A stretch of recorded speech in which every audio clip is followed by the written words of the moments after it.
السلام عليكم ورحمة الله وبركاته. በመጀመሪያ ደረጃ እንኳን ደስ ያላችሁ እንኳን ለዛሬው ቀን አደረሳችሁ ለማለት እፈልጋለሁ። በሁለተኛ ደረጃ ወጣትነት ማይንድ ሴት ነው፣ አእምሮ ነው፣ እድሜ አይደለም። እድሜ ግዴታ ነው። ግዴታ የምንለው ፊዚካል ፊትነስ መኖሩ ግዴታ ነው። ኢሞሽናል ኢንተለጀንስ መኖሩ ግዴታ ነው። ስፒሪቹዋል ዴቨሎፕመንት መኖሩ ግዴታ ነው። ነገር ግን የሚወሰነው በማይንድ ሴት ነው። ሰዎች አይነት አእምሮ አላቸው። አንደኛው ፊክስድ ማይንድ ሴት ነው። ሁለተኛው ግሮውዝ የሆነ ማይንድ ሴት ነው።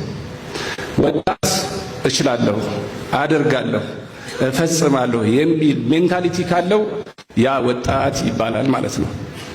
ወጣት ሆኖ አልችልም፣ አቅሜ አይደለም የሚል ከሆነ ፊክስድ የሆነ ማይንድ ሴት የታደለ ሰው ነው ማለት ነው። ስለዚህ ወጣትነት ማይንድ ሴት ነው የምንለው ለዚህ ነው። ባለንበት ተጨባጭ እንደ ወጣት ባውንደሪያችንን ማወቅ ያስፈልጋል።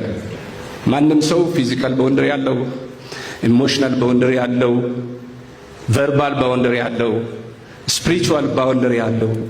ስለዚህ ስንኖር ባውንደሪያችንን እያወቅን በሄድን ቁጥር የወጣትነት ሚናችንን በትክክል መጠቀም እንችላለን።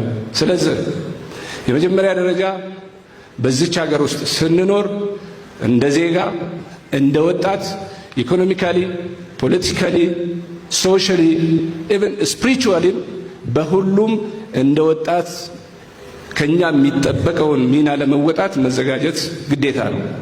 ሁለተኛ የጄኔሬሽን ጋፕ ስላለ፣ የእውቀት ጋፕ ስላለ ከቀደሙት አባቶች ቀጥሎ የመጡ ምራቅ የዋጡ ትንሽ አርባዎቹ ውስጥ የሚኖሩ ወንድሞች ስላሉ ከነሱ ከታች ያለው ደግሞ ከናንተ ውጪ ያለ በአልጎሪዝም የተያዘ ፕላትፎርሞች ውስጥ ያለ በእናንተ አቅምም የማይዳኝ ወጣት ስላለ ሁለቱን የምታገናኙ ሶስቱን የምታገናኙ እናንተ ስለሆናችሁ ብቻል በእውቀታችሁ ዳብራችሁ እንድትወጡ። ሁለተኛ ገንዘብም እንድትሰሩ። አለ ኢኮኖሚ የሚደረስበት አንድም ቦታ የለም።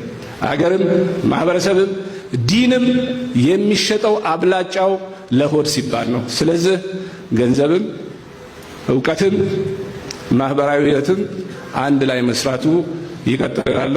እጅግ በጣም አመሰግናለሁ። ሰላም አለይኩም ወራህመቱላህ።